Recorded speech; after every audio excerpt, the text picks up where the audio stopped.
In this video, we're going to be talking about how to fix your Paramount Plus login problem. So let's get straight into the video. There are a couple of reasons that you could be facing this problem. So I'm going to go ahead and mention 10 to 12 steps that you can follow.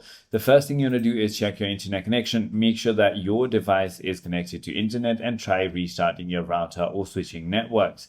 If that is not the case, you might need to double check your email and password. Passwords are always case sensitive, and use forgot password to reset it if you forgot it.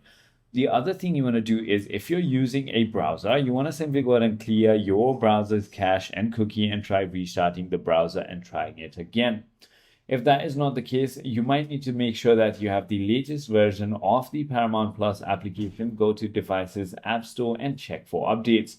Also, you can go to Downdetector.com to check if the servers are up and running, and if that is not the case, simply try a different device, sign out of all devices. If you use any kind of VPN or proxy, disable those, check your subscription, update your payment method if you haven't already, and if none of it works, simply restart your device or even contact Paramount Plus support.